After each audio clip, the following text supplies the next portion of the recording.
నమస్కారం అండి. అంతర్యామిలో ఈరోజు అంశం మానవాళికి మార్గదర్శి. మనకు అందించిన వారు ఎంసి శివశంకర శాస్త్రి గారు. వివరిస్తున్నది మీ విజయభాస్కర్. భిక్షువులారా, దయార్ద్ర హృదయులై చరించి తరించండి. మంచిని తెలియజేసే ఈ ధర్మాన్ని ప్రజలందరి హితం కోసం, సుఖము కోసం ప్రేమతో ప్రచారం చెయ్యండి. మీలో ఏ ఇద్దరూ ఒకే దిశలో వెళ్ళరాదు. ఊరూరా ఈ పరమధర్మాన్ని తెలియచేయండి. అలా చేసేటప్పుడు గ్రామస్తులకు మీరు భారం కాకండి. పువ్వుల రంగు వాసన చెడిపోకుండా వాటిలోని మకరందాన్ని తాగి అవి ఫలించేలా చేసే తుమ్మిదల్లాగా ఉండాలి మీరు. ప్రజలకు ఎలాంటి ఇబ్బంది కలిగించకుండా భిక్ష మాత్రం స్వీకరించి వారికి మంచిని తెలియజెప్పాలి అని బోధించిన బౌద్ధ ధర్మ మూల పురుషుడు సిద్ధార్థుడు. సిద్ధార్థుడు పుట్టినప్పుడు అతడి జాతకాన్ని అసిత ఋషి పరీక్షించాడు.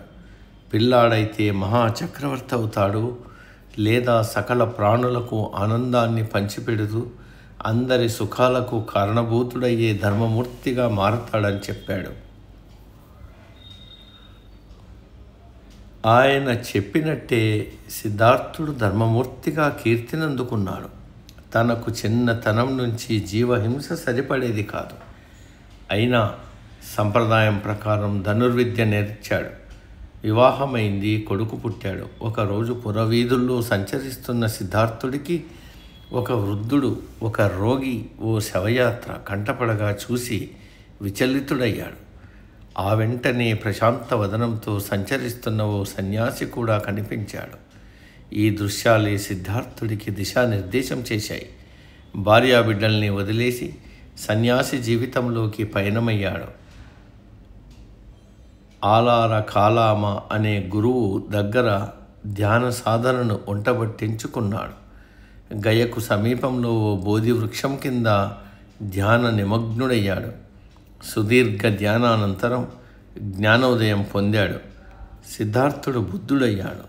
అసూయ ద్వేషాలను విడనాడి ధర్మ మార్గంలో జీవనం సాగించమని ప్రజలకు హితవు చెప్పాడు.